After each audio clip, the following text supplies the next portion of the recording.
Miralol na Esther Kama from BE3 Section 3. My topic is all about arts integration in school.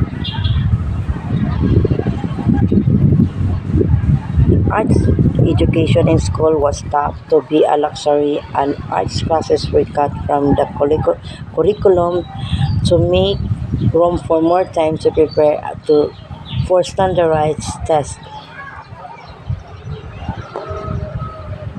Ang edukasyon sa arts sa eskwelahan gitudlo nga usa ka luo ug ang mga klase sa art giputol gikan sa curriculum sa paghatag og luna alang sa dugan nga panahon sa pag-andam alang sa standardized sa pagsukod. Teachers are using theater and dance to teach math, and it's working. An arts-based education will power the creative economy. Discuss the theory and research behind such claim. Ang mga magtutudlo nagamit sa teatro ug sayaw sa pagtudlo sa matematika based sa art nga edukasyon maghatag gahom sa magmugnaong ekonomiya nga maghisgot sa teorya o pagdukit-dukit luyo sa ingon nga mga pag-andam or pag-angkon. Theory and research behind such claim at Seneca Academy. The arts have always been an integrated part of our curriculum. We weave the arts into core classroom curricula as well as teach specific artistic and abilities. Ang teorya o pagdukit-dukit luyo sa ingon nga mga pag-angkon sa Seneca Academy kanunay nga gisagol nga bahin sa curriculum nga maong gihulma ang mga arts sa isa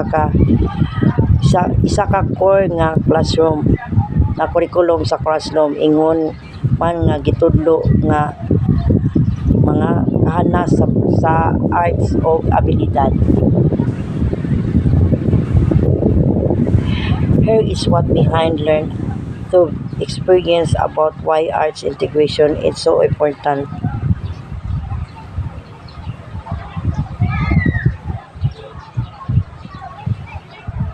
Ingon nga maong nakatunan pinaagi sa kasinatian ug ang ngano nga ang paghiusa sa arts nga importante kaayo tungod kay ang arts makatabang sa mga estudyante sa pagpalambo sa ilang pamugnaon nga mga hanas sa pagsulod sa problema.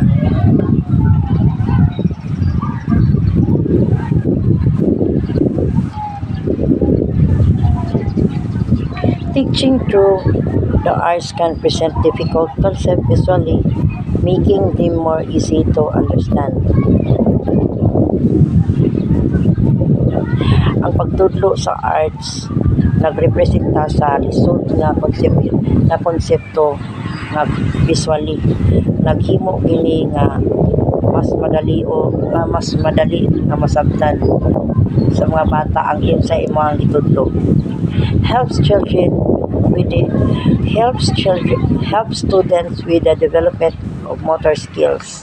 Makatabang kini sa pagdevelop sa motor skills sa mga kabataan, sa ilang language skills, sa ilang social skills, sa ilang pagbuhat og desisyon nga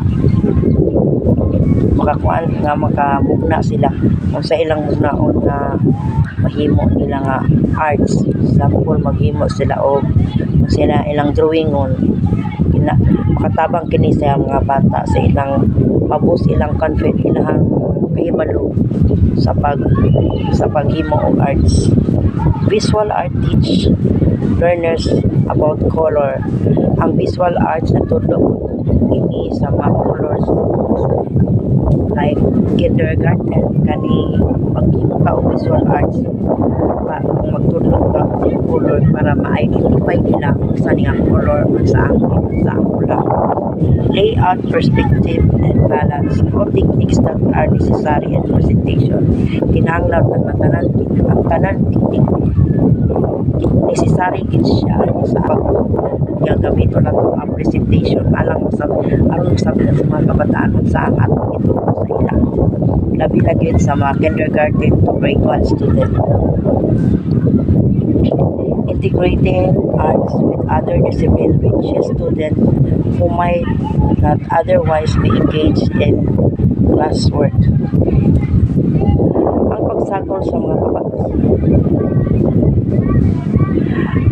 Integrating arts with other disciplines reaches students who might not otherwise be engaged in classroom.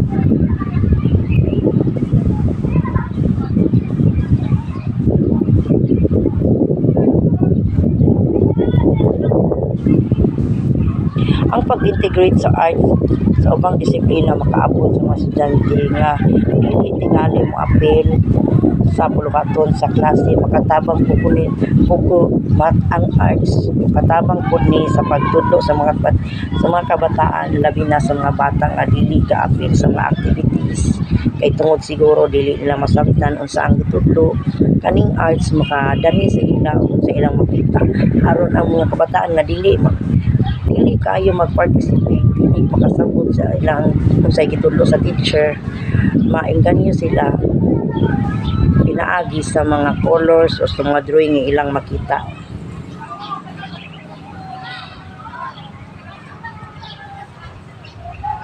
Arts experience both critical thinking, teaching students to take the time to be more careful and thorough in how they observe the world. Ang experience sa arts, makabos sa critical thinking sa mga kabataan, magtutog sa estudyante na